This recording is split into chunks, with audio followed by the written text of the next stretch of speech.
ನಮಸ್ಕಾರ ನ್ಯೂಸ್ ಬಾಕ್ಸ್ಗೆ ಸ್ವಾಗತ ಸ್ನೇಹಿತರೆ. ಕನ್ನಡ ಸೀರಿಯಲ್ನ ಈ ವಾರದ TRP ಹೊರಬಿದ್ದಿದೆ. ಎಷ್ಟೇ ಹೊಸ ಧಾರಾವಾಹಿ ಬಂದರೂ ಈ ಒಂದು ಸೀರಿಯಲ್ ತನ್ನ ಮೊದಲ ಸ್ಥಾನವನ್ನು ಕಾಯ್ದುಕೊಂಡಿದೆ. ಹಾಗಾದರೆ ಆ ಸೀರಿಯಲ್ ಯಾವುದು? ಈ ವಾರದ TRP ಲಿಸ್ಟ್ ಯಾವ ರೀತಿಯಾಗಿದೆ? ಯಾವ ಸೀರಿಯಲ್ ಅಗ್ರಸ್ಥಾನದಲ್ಲಿದೆ? ಯಾವ ಸೀರಿಯಲ್ ಇನ್ನೇನೋ ಮುಗಿಯುತ್ತೆ? ಇವೆಲ್ಲದರ ಬಗ್ಗೆ ಕಂಪ್ಲೀಟ್ ಡೀಟೇಲ್ಸ್ನ ಕೊಡ್ತೀವಿ. ಅದಕ್ಕಿಂತ ಮುಂಚೆ ನಮ್ಮ ಚಾನಲನ್ನು ತಪ್ಪದೇ ಸಬ್ಸ್ಕ್ರೈಬ್ ಮಾಡಿ. ಸ್ನೇಹಿತರೆ, ಥಿಯೇಟರ್ಗೆ ಸಿನಿಮಾ ನೋಡೋದಕ್ಕೆ ಜನರಿಲ್ಲ ಅಂತ ಒಂದು ಕಡೆ ಕೂಗು ಕೇಳಿ ಬರ್ತಾ ಇದೆ. IPL ಮುಗ್ದಿರೋದಕ್ಕೂ ಅಥವಾ ಧಾರಾವಾಹಿಯ ತಿರುವುಗಳು ಇರೋದಕ್ಕೋ ಏನೋ ಸದ್ಯ ಧಾರಾವಾಹಿಗಳ TRPಯಲ್ಲಿ ಸ್ವಲ್ಪ ಮಟ್ಟಿಗೆ ಸುಧಾರಣೆ ಆದಂತೆ ಕಂಡು ಬರ್ತಾ ಇದೆ. ಸೊ ಯಾವಾಗ IPL ನಡೀತಾ ಇತ್ತು ಆಗ ಧಾರಾವಾಹಿಯ TRP ಕಂಪ್ಲೀಟ್ ಕುಸಿತ ಆಗಿತ್ತು. ಆದರೆ ಈಗ ಸ್ವಲ್ಪ ಮಟ್ಟಿಗೆ ಚೇತರಿಕೆಯನ್ನು ಕಂಡಿದೆ. ಹೀಗಿದ್ರೂ ಕೂಡ ಇನ್ನೂ ಕೆಲ ಧಾರಾವಾಹಿಗಳು ಮೊದಲಿಗಿಂತ ಕಡಿಮೆ ವೀಕ್ಷಣೆಯನ್ನು ಪಡ್ತಾ ಇದೆ. ಇದರ ಒಂದು ನಂಬರನ್ನು ನೋಡಿದ್ರೆ ಇನ್ನೇನು ಈ ಸೀರಿಯಲ್ ಮುಗ್ದೇ ಹೋಗುತ್ತೋ ಅನ್ನುವಂಥ ಅನುಮಾನ ಕೂಡ ಕಾಡ್ತಾ ಇದೆ. ಸೊ ಈ ವಾರದ TRP ರಿಪೋರ್ಟ್ ರಿಲೀಸ್ ಆಗಿರುವಂಥದ್ದು. ಕೆಲವು ಹೊಸ ಧಾರಾವಾಹಿಗಳ TRPಯಲ್ಲಿ ಏರಿಕೆ ಕಂಡು ಬಂದಿದೆ. ಇನ್ನು ಕೆಲ ಧಾರಾವಾಹಿಗಳ TRP ಕಡಿಮೆ ಆಗಿದೆ. ಇದರ ಜೊತೆಗೆ ಕಳೆದ 2 ವರ್ಷಗಳ ಹಿಂದೆ ಆರಂಭವಾದ ಧಾರಾವಾಹಿಯೊಂದು ಮೊದಲ ಸ್ಥಾನವನ್ನು ಪಡ್ಕೊಂಡಿದೆ ಸ್ನೇಹಿತರೆ. ಸೊ ತುಂಬ ಜನಕ್ಕೆ ಯಾವ ಸೀರಿಯಲ್ ಅಂತ ಶಾಕ್ ಆಗಿರ್ಬೋದು. ಯಾಕಂತಂದರೆ ಇತ್ತೀಚೆಗೆ ತೆರೆಕಣ್ಣಂಥ ಒಂದಷ್ಟು ಸೀರಿಯಲ್ಗಳು TRPಯಲ್ಲಿ ಮೊದಲ ಸ್ಥಾನವನ್ನು ಪಡ್ಕೊಂಡಿತ್ತು. ಲಕ್ಷ್ಮೀ ನಿವಾಸ ಆಗಿರ್ಬೋದು, ಹೀಗೆ ಬೇರೆ ಬೇರೆ ಧಾರಾವಾಹಿಗಳು ಶುರುವಾಗಿದ್ದು ಸ್ವಲ್ಪ ದಿನಗಳ ಹಿಂದೆ ಆದರೂ ಕೂಡ TRPಯಲ್ಲಿ ಏರಿಕೆ ಕಂಡಿತ್ತು. ಆದರೆ ಈಗ ಎಲ್ರಿಗೂ ಕೂಡ ಒಂದು ಶಾಕ್ ಎದುರಾಗಿರುವಂಥದ್ದು. ಮೊದಲ ಸೀರಿಯಲ್ ಇದು ಬಂತ ಅನ್ನುವಂಥದ್ದು. ಅದಕ್ಕಿಂತ ಮುಂಚೆ ಇತರ ಧಾರಾವಾಹಿಗಳ TRPಯನ್ನು ನೋಡ್ತಾ ಹೋಗೋದಾದರೆ ಲಕ್ಷ್ಮೀ ಬಾರಮ್ಮ ಧಾರಾವಾಹಿಗೆ 3.8 TRP ಸಿಕ್ಕಿದೆ.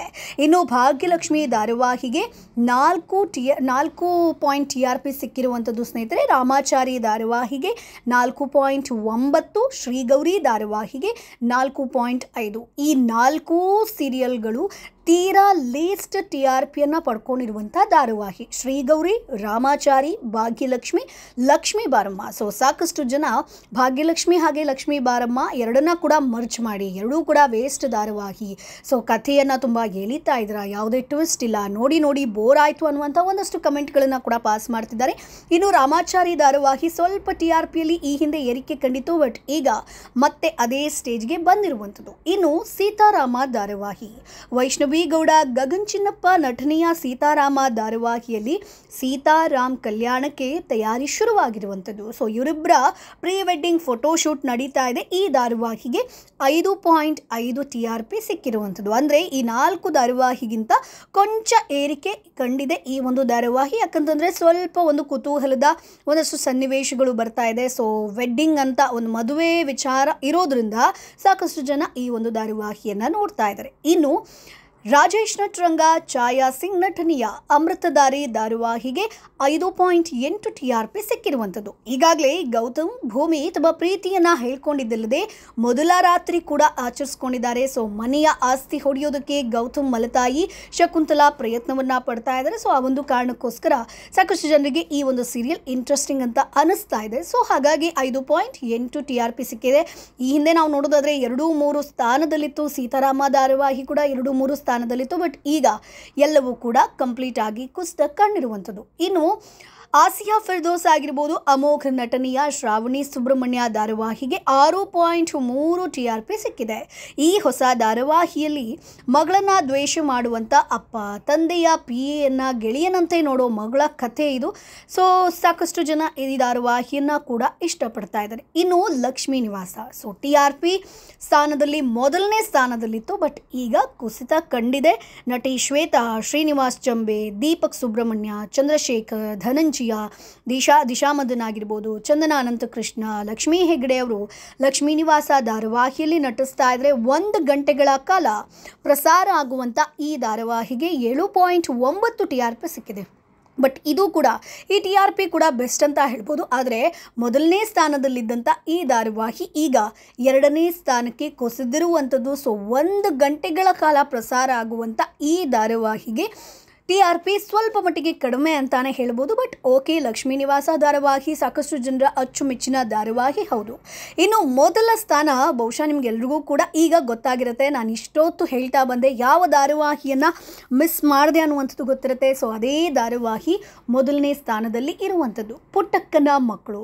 ನಟಿ ಉಮಾಶ್ರೀ, ಸಂಚನಾ ಬುರ್ಲಿ, ಧನುಷ್, ಅಕ್ಷರ, ಮಂಜು ಭಾಷಿಣಿ, ಹಂಸ, ಪ್ರತಾಪ್, ಪವನ್ ಮುಂತಾದವರು ಈ ಒಂದು ಧಾರಾವಾಹಿಯಲ್ಲಿ ನಟಿಸ್ತಾ ಇದ್ದಾರೆ. ಸೊ ಲಕ್ಷ್ಮೀ ನಿವಾಸ ಧಾರಾವಾಹಿಯ ಆರಂಭದ ಬಳಿಕ ಕೆಲಕಾಲ ಈ ಸೀರಿಯಲ್ ನಂಬರ್ 2ನೇ ಸ್ಥಾನಕ್ಕೆ ಹೋಗಿತ್ತು. ಈ ಬಾರಿ ಮೊದಲ ಸ್ಥಾನಕ್ಕೆ ಮರಳಿರುವಂಥದ್ದು, ತನ್ನ ಟ್ರ್ಯಾಕ್ಗೆ ಮತ್ತೆ ಕಂಬ್ಯಾಕ್ ಆಗಿದೆ. ಸದ್ಯ ಸಹನಾ ತಿಥಿ ಕಾರ್ಯ ನಡೀತಾ ಇದೆ. ಸ್ನೇಹಿತನ IAS ಪರೀಕ್ಷೆಗೆ ಸಿದ್ಧಲಾಗ್ತಿದ್ದಾರೆ. ಈ ಕುರಿತು ಎಪಿಸೋಡ್ ಪ್ರಸಾರ ಆಗ್ತಾ ಇದೆ. ಸೊ ಇದಕ್ಕೆ 9.1 TRP ಸಿಕ್ಕಿದೆ ಸ್ನೇಹಿತರೆ. ಸೊ ಇದು ತುಂಬ ಅಂದರೆ ಏರಿಕೆಯಲ್ಲಿರುವಂತಹ ಧಾರಾವಾಹಿ. ಸೊ ಎಲ್ಲರೂ ಕೂಡ ಪುಟ್ಟಕ್ಕನ ಮಕ್ಕಳು ಧಾರಾವಾಹಿ ಈ ಹಿಂದೆ 2ನೇ ಸ್ಥಾನಕ್ಕೆ ಕುಸಿದಂಥ ಸಂದರ್ಭದಲ್ಲಿ ಸಾಕಷ್ಟು ಜನರಿಗೆ ಬೇಸರ ಆಗಿದ್ದು ಕೂಡ ಇದೆ. ಸೊ ಮೊದಲ ಸ್ಥಾನ ಯಾಕೆ ಬಂದಿಲ್ಲ ಅನ್ನುವಂಥದ್ದು. ಬಟ್ ಸೀರಿಯಲ್ ಈಗ ಮತ್ತೆ ಕಂಬ್ಯಾಕ್ ಆಗಿರುವಂಥದ್ದು. ಸೊ ಮೊದಲನೇ ಸ್ಥಾನ ಪುಟ್ಟಕ್ಕನ ಮಕ್ಕಳು 9.1 TRP, ಲಕ್ಷ್ಮೀ ನಿವಾಸ ಧಾರಾವಾಹಿ 7.9 TRP, ಶ್ರಾವಣಿ ಸುಬ್ರಹ್ಮಣ್ಯ 6.3, ಅಮೃತಧಾರೆ ಧಾರಾವಾಹಿ 5.8, ಸೀತಾರಾಮ ಧಾರಾವಾಹಿ 5.5, ಇನ್ನು ಶ್ರೀಗೌರಿ 4.5, ರಾಮಾಚಾರಿ 4.9 TRP, ಭಾಗ್ಯಲಕ್ಷ್ಮಿ ಧಾರಾವಾಹಿ 4.0, ಲಕ್ಷ್ಮೀ ಬಾರಮ್ಮ ಧಾರಾವಾಹಿ 3.8 TRP ಸ್ನೇಹಿತರೆ. 8 ಅಂದರೆ ಲೀಸ್ಟ್ ಅಂತ ಬಂದರೆ ಲಕ್ಷ್ಮೀ ಬಾರಮ್ಮ ಧಾರಾವಾಹಿ. ಸೊ ಒಂದಷ್ಟು ಜನ ಹೇಳೋ ಪ್ರಕಾರ ಲಕ್ಷ್ಮೀ ಬಾರಮ್ಮ ಧಾರಾವಾಹಿ ಇನ್ನೇನು ಸದ್ಯದಲ್ಲಿ ಮುಗಿಯುತ್ತೆ, ಸಾಕಷ್ಟು ಜನ ಇದಕ್ಕೆ ಪ್ರೇಕ್ಷಕ ವರ್ಗ ಇಲ್ಲ. ಸೊ ಹಾಗಾಗಿ ಈ ಧಾರಾವಾಹಿಯನ್ನು ಮುಗಿಸ್ಬೋದು ಅನ್ನುವಂಥ ಒಂದಷ್ಟು ವಿಚಾರಗಳು ಕೂಡ ಹರಿದಾಡ್ತಾ ಇದೆ. ಸೊ ಸ್ನೇಹಿತರೆ, ನಿಮಗೇನು ಅನಿಸುತ್ತೆ, ಈ ಧಾರಾವಾಹಿ ಮುಗಿಯುತ್ತಾ? ಸೊ ನಿಮ್ಮ ನೆಚ್ಚಿನ ಧಾರಾವಾಹಿ ಯಾವುದು? ಈ TRP ಪಟ್ಟಿಯನ್ನು ನೋಡಿದಾಗ ನಿಮ್ಗೇನು ಅನಿಸ್ತು? ಯಾವ ಸೀರಿಯಲ್ ಮೊದಲನೇ ಸ್ಥಾನವನ್ನು ಪಡಿಬೇಕಿತ್ತು? ಅದನ್ನು ಕಮೆಂಟ್ ಬಾಕ್ಸ್ ಮೂಲಕ ತಿಳಿಸಿ. ನಮ್ಮ ಚಾನಲನ್ನು ಸಬ್ಸ್ಕ್ರೈಬ್ ಮಾಡಿ, ಸಪೋರ್ಟ್ ಮಾಡಿ.